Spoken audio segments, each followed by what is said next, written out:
शुरू करता हूँ अल्लाह के बाबरकत नाम से जो निहायत बड़ा रहम वाला है। नाज़रीन, आज की कहानी में हम आपको सुनाएंगे हज़रत बहलोल और एक लड़के का वाक़या। हज़रत बहलोल फरमाते हैं कि मैं एक मर्तबा बसरा की एक सड़क पर जा रहा था। रास्ते में चंद लड़के अखरोट और बादाम से खेल रहे थे और एक लड़का इनके करीब खड़ा रो रहा था। मुझे ख्याल हुआ कि इस लड़के के पास बादाम और अखरोट नहीं है, इनकी वजह से रो रहा है। मैंने इसको कहा, बेटा तुझे मैं अखरोट और बादाम खरीद दूंगा, तू भी इनसे खेलना। उसने मेरी तरफ निगाह उठा कर कहा, अरे बेवकूफ, क्या हम खेल के वास्ते पैदा हुए हैं? मैंने पूछा, फिर किस काम के वास्ते? कहने लगा, इल्म हासिल करने के वास्ते और इबादत करने के वास्ते। मैंने कहा, अल्लाह ताला आपकी उम्र में बरकत करे। उसने ये बात कहाँ से मालूम की? कहने लगा, अल्लाह ताला का इरशाद है, क्या तुम्हारा ये गुमान है कि हमने तुमको यूं ही बेकार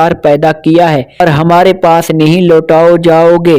मैंने कहा, बेटा तू तो बड़ा हकीम मालूम होता है, मुझे कुछ नसीहत कर। उसने 4 शेर पढ़े जिनका तर्जमा ये है, मैं देख रहा हूँ कि दुनिया हर वक्त चला जाऊं मैं है, आज ये गया कल वो गया। दुनिया हर वक्त चलने के लिए दामन उठाए कदम और पंडली पर दौड़ने के लिए तैयार रहती है। बस ना तो दुनिया किसी जिंदा के लिए बाकी रहती है, ना कोई जिंदा दुनिया के लिए बाकी रहता है। ऐसा मालूम होता है कि मौत और हवादास 2 घोड़े जो तेजी से आदमी की तरफ दौड़े चले आ रहे हैं। बस ओ बेवकूफ जो दुनिया के साथ धोखे में पड़ा हुआ है, जरा गौर कर और दुनिया से अपने लिए कोई आखिरत में काम आने वाली इत्मीद की चीज ले ले। ये शेर पढ़कर उस लड़के ने आसमान की तरफ मुंह किया और दोनों हाथ उठाए और इसकी आंखों में आंसू जारी थे और ये 2 शेर पढ़े। इनका तर्जमा ये है, ऐ वो पाक ज़ात के उसकी तरफ आजिज़ी की जाती है और इस पर एतमाद किया जाता है। ऐ वो पाक ज़ात के जब इससे कोई उम्मीद बांध ले तो वो नामुराद नहीं हो सकता, इसकी उम्मीद ज़रूर पूरी होती है। ये शेर पढ़कर वो बेहोश होकर गिर गया। मैंने जल्दी से इसका सर उठाकर अपनी गोद में रख लिया और अपनी आस्तीन इसके मुंह पर जो मिट्टी वगैरह लग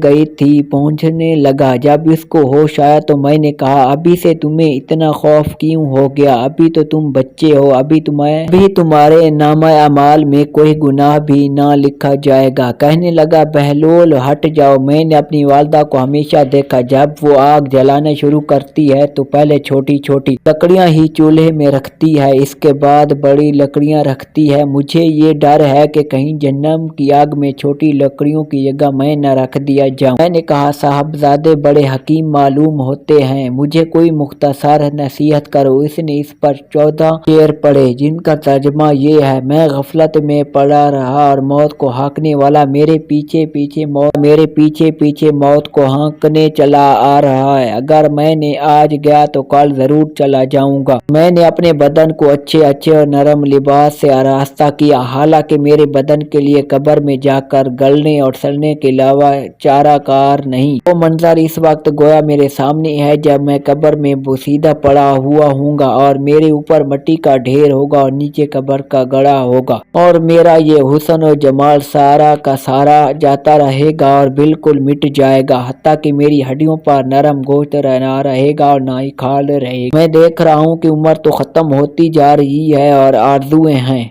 कि पूरी नहीं होती और बड़ा तवील सफर सामने है। बेशक इस वाक़या की एक एक नसीहत मेरे और आपके लिए मशले रहा है, चुनाचा इन कीमती नसीहतों को हमें अपनी ज़िंदगी का हिस्सा बना लेना चाहिए। अल्लाह ताला हम सब को अमल करने की तौफीक अता फरमाए। आमीन या रब्बुल आलमीन।